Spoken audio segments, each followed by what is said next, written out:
an affidavit that I've sworn and will be coming to you later. I think we'll send it from my phone. But I thought that rather than keeping you late, I can be able to discuss some of the substance of this particular affidavit that I've sworn, and also to be able to field any questions that you may have. My attention has been drawn to some adverse mention in the affidavit of Chairman Chebukati and Professor Gulie with respect to the proceedings which took place at Bomas of Kenya, and therefore I'm drawn into the Supreme Court case which is ongoing. I'd like to start by admitting that I was at Bomas of Kenya several times, and the meeting which they say took place at 3 o'clock, I'd like to correct them a little bit. They are suffering from a bit of selective amnesia. It was at 4 a.m. Okay? And I did try on several occasions to get audience with the commissioners and get audience specifically with Commissioner Chebukati after it became apparent that Professor Gulie was not able to address the issues that I'd brought up with him. The issue I'd brought up with him was that I'd received intelligence from one of the IBC officials who complained that some Form 34A were being brought down and they were being replaced by other Form 34A. He was not able to know exactly the location from which this was happening, but he brought it to me once, first time, and I reported this to the DCI, who dispatched officers to have an interview with this person. This gentleman was so terrified, and he actually mentioned the case that he had been threatened by Mr. Majan when he brought it up with him, that he should not play with him, he'll know who Mr. Majan is.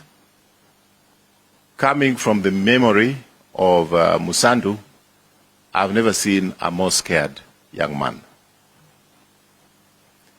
He did take it up with one of his seniors, and the seniors, to corroborate the story, also told me, yes, he had received, the senior had received the report, and there was absolutely nothing they could do unless I talk with the chairman himself. I tried several times to access the chairman, and actually a day passed. And the following morning when I came and I insisted I was going to see him, he had issued instructions to a senior police officer by the name Samuel Arap Kimeu, who actually physically blocked me from trying to get into IBC proceedings at Bomas of Kenya that day. I happened to have known the back door, and I used a little bit of my public relations with the officers at the back, and I managed to get in. Then, again, the officers of Mr. Chebukati refused to see me, saying that he was very busy. He was receiving reports from returning officers, and therefore I could not go in. I was further concerned by the fact that by that time Chebukati had made a ruling that all the returning officers from the counties must report to him first before the verification, the papers are verified on the floor of the hall. I had concerns about that because he was himself closed in that room with Mr. Molu and Mr. Marjan, and therefore it was obvious to me that something opaque was taking place. Finally, I did insist that nobody was going to stop me from getting into that office. I'm a Kenyan citizen, and I'm not trying to do anything wrong. So I told his own security people that I also have security, and you'll have to shoot me to stop me from getting in. And I went in. And I found him with Molu, Marjan, and himself. And I brought these matters with him, and he told me he's busy now, he's got too many returning officers waiting for him, so he will not be able to attend to me. So he told me to come later. I was polite, I left, I came back later at 8 o'clock. Then he told me, come back probably about midnight. I came back at midnight, he told me, come back at 2. I came back at 2, and he was sleeping. So I agreed with the people who were there that let's let him have some sleep. He had not slept for many days. So I waited until 4 a.m. And that's the time when I drew the attention of somebody like Amos Wako, who is a personal friend, and a few others, that we should go and confront him. I like to be able to state at this stage that Mr. Chebukati is not a stranger to me, Mr. Gulie is not a stranger to me, and Mr. Molu are not strangers to me. He has made claims of what I said when 10 of us were in that room. All the commissioners were in that room, and Mr. Amos Wako was in that room, and another lawyer, I don't know his name, Bonduo, whoever he is. So there are 10 of us in that room. For him to claim that I made some offers to him in front of those 10 is a tara diddle. Is a tara diddle. Petty lie. But I want to go back to the fact that these people are not strangers to me. I want Mr. Chebukati to explain to me and to explain to Kenyans when he came to a secret location to meet with me, and what was that discussion about? At least he's talked about where 10 were. What was the discussion when he came to a secret location to see me in Karen? Number 2, I want Mr. Gulie, or Professor Gulie, and Mr. Molu to explain what they came to do in my house. What was that discussion about? And the drift of that discussion was more of auctioneers rather than commissioners. I want them to say they never came to my house. I will make the CCTV cameras available at my house so that those can be investigated by the DCI, whether I'm saying the truth or not. Because to my house, they came.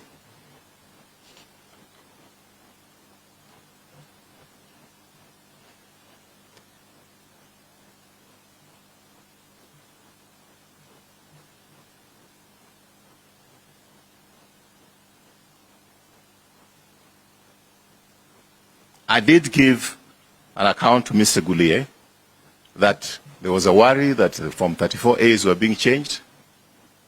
And he told me that there's nothing he can do. He is not the returning officer.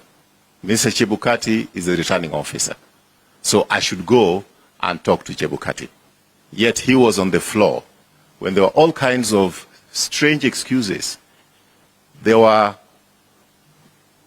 the lights, the lights which were supposed to be shown on the documents.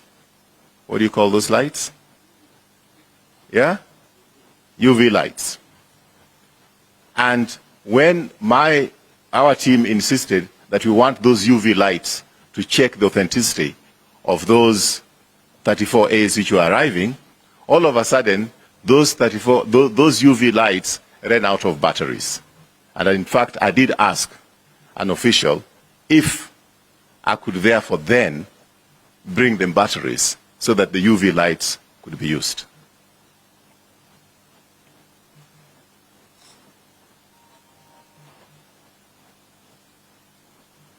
So I think that what he claimed I said when I was meeting him at 3 or 4 a.m., whatever time he says, I think there were 10 others in that room. So I think those 10 others should be able to corroborate his story. But I'd like to be able to report here that Mr. Gulie, when we were having that discussion, left to go to the toilet for a very long time. And of course, he left with his phone. And as we left that room after talking with them, the UDA officials, namely Nanok and Veronica Maina, were at the door waiting for us to leave so that they could get in. I think I'm acted within my right that if there's a complaint to be made, I should make that complaint. I didn't go in there alone, and I didn't talk to Mr. Chebukati alone when I presented those issues. And just as he wants to tell Kenyans about the discussion we had with him at the wee hours, about 4M, I think he should be honest enough to tell Kenyans what he was discussing with Nanok and Veronica Maina as soon as we finished with him. Thank you very much. I'm ready to take some questions. You're always the first one.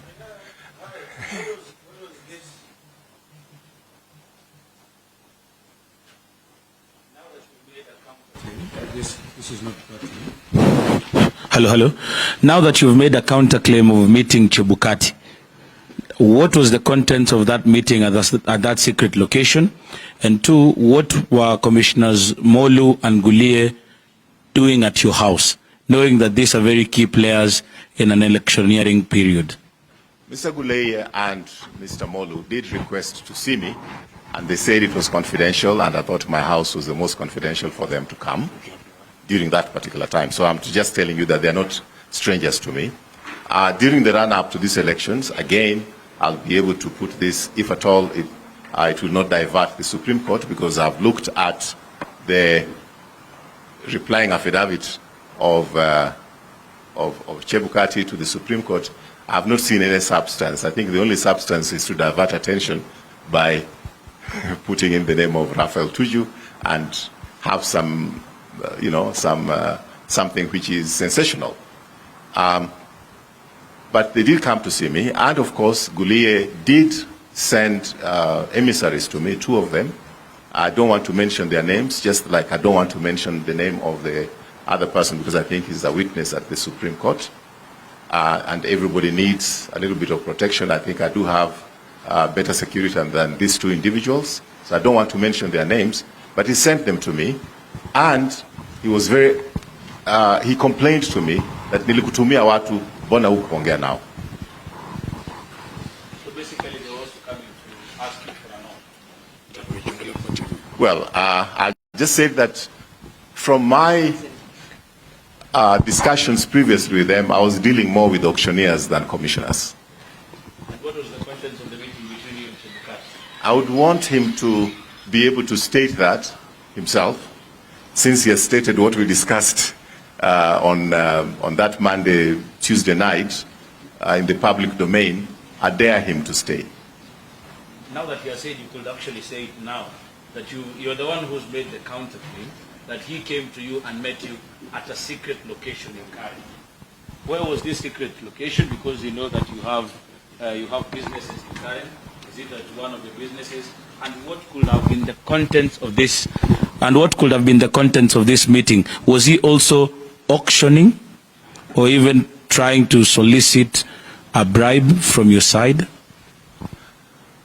Because this matter is in court, and because I have to consult my lawyers before I speak too much, I thought that whatever I've told you this up to now is appropriate as a matter of public interest. SG, you have disclosed your house. They met you at your house, yes, right? Why can't you disclose this secret location? I mean, it could be a public thing. Why can't you just disclose it? You disclose your house. My house, I can disclose. A secret location may be belonging to somebody else. It is not appropriate for me to expose that. Yes? Katibu, thank you. Ayub from Citizen TV. This is, you have mentioned secret location and 2 commissioners who visited you at your house, and you said that you'll provide the CCTV footages to that effect. I just want to understand, because you are the executive director of the Azimio la Umoja One Kenya Coalition political party. And former Secretary General of Jubilee. And former Ariada MP as well. And was this prompted... And former newscaster as well. Thank you. And was this rather prompted by this affidavit? And as an aggrieved party, were Chebukati and Gulia, not to mention you in their affidavits, would you still have provided this before the court? I would not have. Why? And you feel an aggrieved party? I explain to you why. I do have, given the fact that I'm no stranger to the political arena, all right? I was there in 2017. These are people I know. These are people I've worked with, rather. Take, for example, the time when IBC chairman made a ruling that the parties had to reveal their running mate within a certain time. If you recall, I was in the team who went to appeal against that, and I did make a few calls to him to explain to him, and he said he had set up a meeting at IBC, so I should go there and prosecute my case in front of him and the other commissioners. And indeed, we prevailed. He did not only postpone the naming of the deputy presidential candidates for a few days, he did it for 3 weeks. So these are people that I've worked with. I'll give you another phone conversation which I had with him. I did, so I'm ready to surrender the phone logs that I have with Mr. Chebukati to DCI and anybody else, the right authority to scrutinize. In the run-up to the elections, there was the challenge of logistics. If you talk to anybody who is farming flowers or vegetables, trying to get space on aircrafts going abroad, they'll tell you that since COVID, there was always a challenge with getting aircraft to carry a lot of cargo. So I did talk to him, and I told him, look, I just want you not to have a blind spot. Please make sure that you organize the logistics for the cargo of papers coming into the country, ballot papers coming to the country in good time, because you may just find that when you are ready to do this, there's no cargo space available in the country.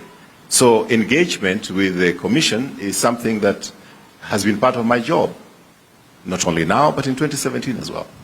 So I cannot go public with every discussion that we have on phone or on WhatsApp because it's not essential. But when it is essential, when now they have put an affidavit against me, taradiddle in every sense of the word, I think I'm within my right to also explain to the Kenyans my side of the story. And thank you very much. And would that be part of the content in your affidavit before the Supreme Court?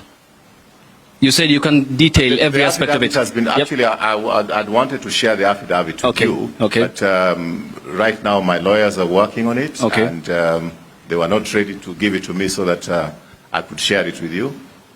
As soon as it is there, affidavit, I may decide what I want to say, but as you know, lawyers will tell you, no, you can't say that. But that's within my right to decide what I'm saying and what I'm not saying. But this bit, I felt that I should tell Kenyans. Thank you very much. Who initiated this secret meeting between yourself and Chebukati? Chebukati himself.